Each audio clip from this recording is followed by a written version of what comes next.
आता एक वाटी तांदळापासून काय करायचं हा सारखं प्रश्न पडतोय मनामध्ये.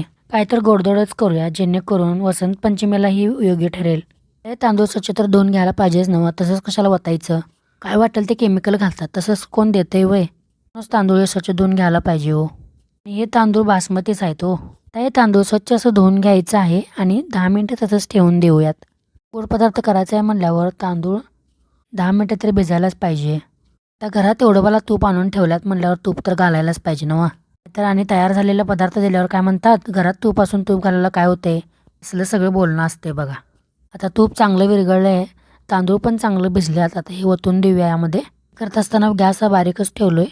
गॅस मोठं केलं तर काय होते, हे तांदूळ सगळं इतकं नाही तापायला चालू होते आणि हळूहळू करून सगळंच करत तर काय करायचं, पदार्थ सगळं बिघडेल. आता गॅस बारीक करून हे सगळं काय हलवून घ्यायचं आहे. मला कालच माझ्या नवऱ्याने म्हणलं की काय सारखं तिखट करून घालायला, जरा काहीतरी गोड करून घाल की आम्हाला. म्हणूनच या गोड पदार्थाचा बेत केला आहे. आणि तसंच वसंत पंचमी पण यायला म्हणलं आणि हे काहीतरी पदार्थ केलेलं तुम्हाला शेअर करायचं म्हणलो मी. तांदूळ तर चांगलं भाजाल्यात. आता यामध्ये थोडंसं तमालपत्र टाकून घेऊयात आणि फुलासारखं काहीतरी दिसते बघा, हे पण टाकून घेऊयात. मला काय नाव माहीत नाही आहे, तुम्हाला माहीत असेल तर कमेंट बॉक्समध्ये मला कळवा. त्यामध्ये काय काय आहे ते मसाले सगळं टाकून घेतलो आहे. पाहिजे ते सगळंच हलवून घेऊयात. करपल्यावर सगळं आणि परत बिघडायचं आणि परत काव खायचा कशाला उगच, म्हणून सगळं हलवून घेऊया. आता सुरुवातीला 4 वाटीभर इतकं पाणी तर घातलं आहे. बघूया आता कसं शिजतात. आता तांदळावर डिपेंड आहे कसं शिजते काय शिजते ते. आता जरा यामध्ये थोडं मीठ पण टाकतो, कारण लक्षात राहिलं नसतं तर अवघड होईल, बेचव लागेल सगळं. तांदूळ चांगलं शिजाले. आता या ठिकाणी दुसऱ्या काय तर नॉनव्हेज पदार्थाचं नाव घ्यायचं होतं, पण आता ही प्रसादाला बनवायचं आहे म्हणल्यावर कशाला उगच अपमान करायचा देवाचा पण, बरोबर आहे ना. त्या डोक्यात आहे तोच पदार्थ करायचा होता मला. खरं आता गोडधोड पाहिजे आहे म्हणल्यावर तेवढं करायला पाहिजे की. तर काय तर झाकून देऊया, नाहीतर काय होईल शिजायला वेळ लागेल, म्हणून असं झाकून देऊया. झाकून दिल्यानंतर थोडं शिजवून घ्यायचं आहे, जास्त पण शिजवायचं नाही. शिजल्यावर काय करायचं, साखर पण टाकायची आहे. साखर केवढी टाकायची, जेवढे आपण तांदूळ टाकले की नाही तेवढेच टाकायचे.